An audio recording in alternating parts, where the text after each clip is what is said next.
अस्सलाम वालेकुम व्यूअर, आपकी होस्ट एंड दोस्त साक्षी फिर से आप सब जुड़ चुके हैं कश्मीर कैनवास चैनल से। आज हम मौजूद हैं टारगेट PMT श्रीनगर में, जो कि दिल्ली कॉर्पोरेट का डायरेक्ट ब्रांच है।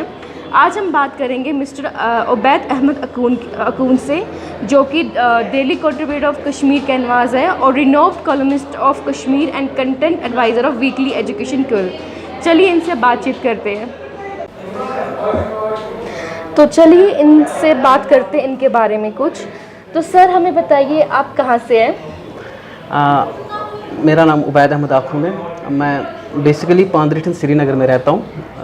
तो 10-12 साल पहले हमने शिफ्ट किया था और हम ओमपुरा हाउसिंग कॉलोनी बड़गाम में इस टाइम रहते हैं। तो बस वही मेरी रेजिडेंस है इस टाइम। सर आपने अपनी स्कूलिंग क्वालिफ़िकेशन कहाँ से की है? बेसिकली क्वालिफ़िकेशन का जो दौर रहा है वो बहुत लंबा खींचेगा वो। पहले मैंने 6th तक पढ़ा था इमामिया पब्लिक स्कूल श्रीनगर में, जो अपने मोहल्ले में हमारा एक स्कूल, छोटा सा एक स्कूल था। तो उसके बाद 8th तक मैंने जीसस एंड मैरी स्कूल दलगेट से पढ़ा है। तो उसके बाद मेरी स्कूलिंग हुई है चाइल्ड केयर राजबाग से, और हायर सेकेंडरी के लिए मैं SP हायर सेकेंडरी गया था, और उसके बाद कश्मीर यूनिवर्सिटी से मेरी बाकी की जो तालीम है वो उस रही है। मेरी क्वालिफ़िकेशन है, मैंने PG किया है, मैं मास्टर्स उर्दू और एजुकेशन में मेरा मास्टर्स रह चुका है। सर आपका your current profession and role क्या है यहाँ पे टारगेट PMT श्रीनगर में? टारगेट PMT श्रीनगर मैंने आज से 6 साल पहले यहाँ पे ज्वाइन किया है। टारगेट PMT में मेरा रोल है, मैं यहाँ पे बच्चों का एकेडमिक्स देखता हूँ। EDP हेड हूँ मैं यहाँ पे। जैसे बच्चों का एग्ज़ाम लेना होता है या बच्चों के जितने भी पेपर्स बनते हैं रिलेटेड टू एग्जामिनेशंस, या उनको डेली बेसिस पे हम जो यहाँ पे DPP देते हैं, डेली प्रैक्टिस टेस्ट जिसे कहते हैं, तो वो सब मैं ही करता हूँ यहाँ पे। मेरी अंडर ये सब कुछ होता है। और जैसा कि आपको पता होगा, मेडिकल का जो फील्ड है यहाँ पे, ये DPP का जो सिस्टम रहता है ये लंबा खींचता रहता है, ये कंटिन्यूसली चलता रहता है। बच्चों को डेली बेसिस पे DPP देने पड़ते हैं, इनका वीक बेस पे एग्ज़ाम भी लेते हैं, क्योंकि एग्ज़ाम्स के थ्रू ही बच्चे की अच्छे से असेसमेंट हो जाती है, जो कि ज़रूरी है। जब तक आप एग्ज़ाम नहीं देंगे, जब तक आप आगे क्वालिफाई नहीं करेंगे, क्योंकि पढ़ाई के साथ साथ मुझे लगता है कि मेथोडोलॉजी ऑफ टीचिंग जो है, मेथोडोलॉजी ऑफ टीचिंग में लर्निंग बाय डूइंग जिसे कहते हैं, वो प्रोफेशन अच्छे से खींचना चला चाहिए। लर्निंग बाय डूइंग में ये होता है कि बच्चा जब पढ़ता है, तो देखिए मैं कहता हूँ कि मेरा ये मानना है कि बच्चा तभी आगे बढ़ सकता है जब उसको पढ़ाई के साथ साथ इसकी असेसमेंट हो जाएगी। असेसमेंट इन द बेसिस कि आपने जितना 1 हफ्ते तक या 15 दिन तक पढ़ा, आपको कितना वो मेमोराइज़ हो गया, आपने वो कितना याद किया, आपको उसमें कितना समझ आया, कितना आप आगे जा रहे हो, किस टॉपिक में आप पीछे रह रहे हो, ये सब एग्ज़ाम्स के थ्रू ही पता चलता है। जब बच्चा कंटिन्यूसली एग्ज़ाम देता है, हमको पता चलता है कि बच्चा किस फील्ड में लैग करता है, बॉटनी में लैग करता है, जूलॉजी में लैग करता है, ये एग्ज़ाम्स के थ्रू ही पता चलता है। तो यहाँ पे मैं, हमारा जो सिस्टम रह चुका है, मैं पिछले 5-6 सालों से यही कर रहा हूँ।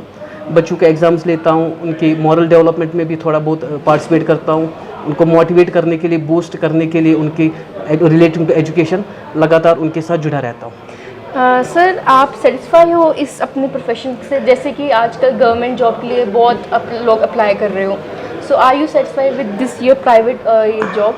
देखिए, कहते हैं कि एक अच्छा सा शेर मुझे याद है इस पर, जितना दिया है सरकार ने उतनी मेरी औकात नहीं, ये सब तुम्हारा करम है आका की बात अब तक है बनी हुई।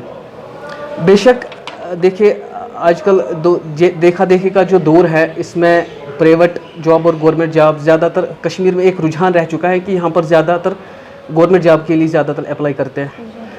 तो प्राइवेट जॉब में भी आप अच्छा खासा कमा सकते हो अगर आप में टैलेंट है, अगर आप में हुनर है, तो ये कौन सी बड़ी बात है कि आप अच्छा खासा नहीं कमा सकते हो। और ख़ासकर मैं अपने बारे में कहूँगा, आपने मेरे बारे में पूछा, मैं दूसरों का नहीं कह सकता हूँ, उनकी राय अलग अलग होती है। इंसान का अपना अपना एक इंटेलेक्चुअल लेवल होता है, हर एक का अपना एक कॉन्शियसनेस लेवल होता है कि उनकी राय क्या होगी इस बारे में। अगर आप मुझसे पूछ रहे हैं तो मैं अल्हम्दुलिल्लाह बहुत हद तक सेटिस्फाई हूँ अपनी जॉब से, क्योंकि मुझे लगता है कि मेरा जो एक ड्रीम था कि मैं एजुकेशन के साथ जुड़ा रहूँ, बच्चों का कैरियर बनाऊँ, तो उसमें बिल वास्ता या बिला वास्ता मेरा कुछ कंट्रीब्यूशन है टुवर्ड्स सोसाइटी। मैं लिखता रहता हूँ, और साथ ही साथ बच्चों में जितने भी मोटिवेशन लेक्चर्स हैं, उनका कैरियर बनाने में जितना मुझसे हो सकता है मैं अपने एंड से कोशिश करता रहता हूँ। तो अल्हम्दुलिल्लाह मैं अपनी जॉब से बहुत सेटिस्फाई हूँ। सर हमने सुना है आप राइटिंग भी करते हो, और मतलब आपका मेन एम क्या था राइटिंग के पीछे, और मोस्टली कॉमन क्या टॉपिक्स होते हैं आपके राइटिंग के? देखिए, लिखना तो बच्चा तो लिखना तो बचपन से स्टार्ट करता है। जब आप राइटिंग की बात करेंगे तो राइटिंग का शौक़ मुझे बचपन से ही था, लेकिन कुछ ऐसा प्लेटफॉर्म नहीं मिलता था कि जिसके थ्रू मैं अपने जो ये लिखने का हुनर है इसको दुनिया तक पहुंचा सकूं। अल्हम्दुलिल्लाह मुझे कश्मीर में बहुत सारे ऐसे न्यूज़पेपर्स मिले जिन्होंने मेरे इस कैरियर को आगे पहुंचाया, बूस्ट किया मुझे, जिसमें आपका पेपर जो आप ये कश्मीर कैनवास पेपर चलाते हैं उसका भी बहुत बड़ा योगदान रहा है। तो साथ ही साथ मुझे बहुत सारे ऑफ़र्स भी आए थे, मतलब आप हमारे साथ जुड़े रहिए, तो लेकिन मैंने वो मुनासिब नहीं समझा।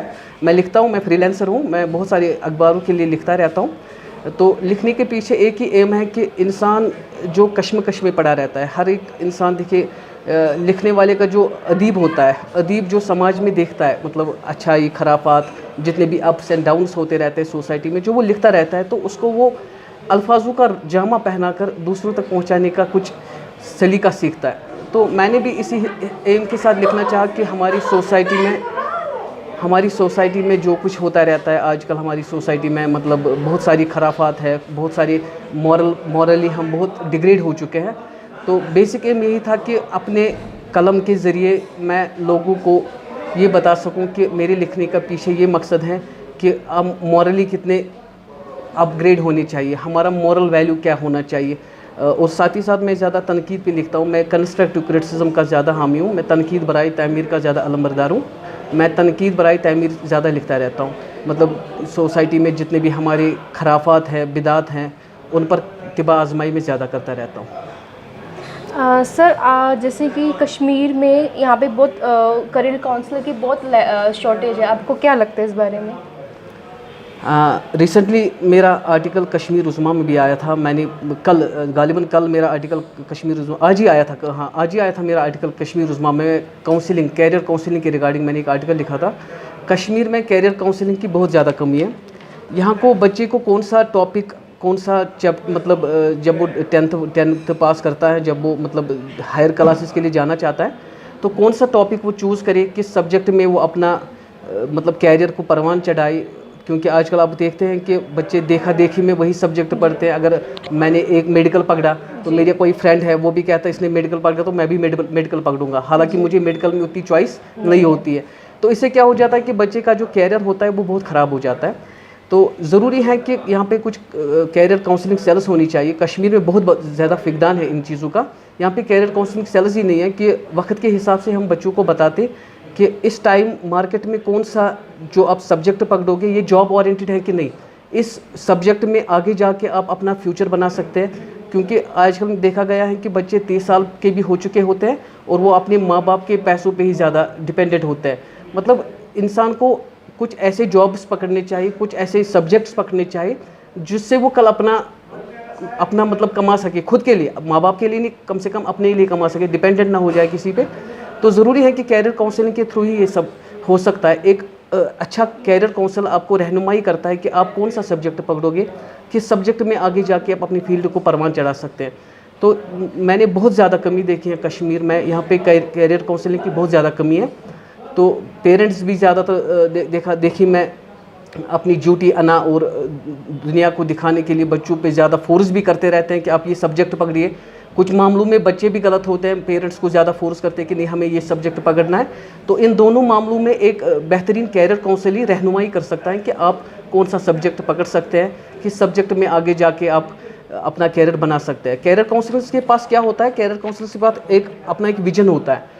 कैरियर काउंसलर्स ने एक पढ़ाई की होती है, उनको पता होता है कि इस टाइम इस बच्चे को कौन सा, उन्होंने एक एनालिसिस किया होता है। तो वो बच्चों के सामने कुछ क्वेश्चंस छोड़ते हैं, तो उस एनालिसिस के बेसिस पे वो फिर बच्चों का एक बना के रखते, फ्रेम बना के रखते उनका कि किस फील्ड में आगे जाके ये अपना कैरियर परवान चढ़ा सकते हैं। तो ज़रूरी है, मुझे लगता है कि कश्मीर में कैरियर काउंसलिंग की बहुत ज़्यादा कमी है। बच्चों को इस तरफ भी ध्यान देना चाहिए। इस तरफ भी अगर कोई इस फील्ड में माहिर है, फ़न सीखना चाहता है, तो इसके लिए ज़्यादा नहीं है, 10+2 में ये कर सकते हैं, कुछ कोर्सेज आते हैं इसके रिलेटेड। तो वहाँ पे वो कैरियर काउंसलिंग के थ्रू बच्चों की भी रहनुमाई कर सकते हैं। और ये इस टाइम मुझे लगता है कि कश्मीर में जॉब ओरिएंटेड कोर्स ये अच्छा है। अगर कोई इसमें आना चाहता है तो इसमें पैसा भी अच्छा खासा पैसा भी कमा सकता है और दूसरों की रहनुमाई भी कर सकता है। सो आपको क्या लगता है आने वाले टाइम में कश्मीर में कैरियर काउंसिल के सेंटर्स खुलेंगे कि नहीं? देखिए, मैंने जैसे पहले मैं कह चुका हूँ कि मेरा काम लिखना है। तो अदीब जब कुछ लिखता है तो उसका असर बिल वास्ता या बिला वास्ता समाज पर पड़ता ही रहता है। कलम के ज़रिए तो मैंने अपनी कोशिश की, तो देखते हैं कि जितने भी अब पढ़ने वाले कारीन तो वैसे तो कश्मीर में ज़्यादा कम ही रह चुके, अभी तो उतने नहीं है ज़्यादा, क्योंकि जब आपको पता ही होगा कि अब आजकल न्यूज़पेपर्स ज़्यादा नेट के थ्रू ही पढ़ते हैं। तो अखबार पहले होता था, जब मैं छोटा था तो मेरे हाथ में अखबार होता था, चाय का कप सामने होता था तो वो चाय का कप पीता रहता था, तो अखबार भी साथ साथ पढ़ता रहता था। लेकिन आजकल वो रुझान ख़त्म हो चुका है। आजकल अखबार भी ज़्यादा, न्यूज़पेपर जितने भी आते हैं सब डाउनलोड करके पढ़ते रहते हैं। तो बिल वास्ता अगर वैसे भी पढ़ेंगे उसमें भी कोई ज़्यादा कमी नहीं है, लेकिन जितना मज़ा अखबार को सामने रख कर पढ़ने में है उतना वो नहीं है। तो ये दूसरी बात है कि मैंने तो अपना काम कर दिया, मैंने लिखा, अब इसका समाज पे क्या असर पड़ेगा। गालिबन कुछ जो पढ़े लिखे होते हैं, जो बाशऊर हमारी सोसाइटी के बंदे होते हैं, उनका ज़रूर इस पर असर होता है। तो जो पढ़ने वाले आइंदा हैं, जो बच्चे हैं, जो न्यूज़पेपर्स पढ़ते रहते हैं, जिनको शौक़ है कॉलम पढ़ने का, तो ज़रूर इन पर असर हो जाएगा और वो इस फील्ड में भी जाके अपना कैरियर बनाने की कोशिश करेंगे। और आगे जाके जो हमारी नई जनरेशन होगी वो भी ज़रूर कैरियर काउंसलिंग को भी अपना एक सब्जेक्ट बनाएंगी, ताकि वो दूसरों का कैरियर परवान चढ़ाने में अपना रोल प्ले कर सके। चलिए, thank you so much for giving your precious time. Thank you.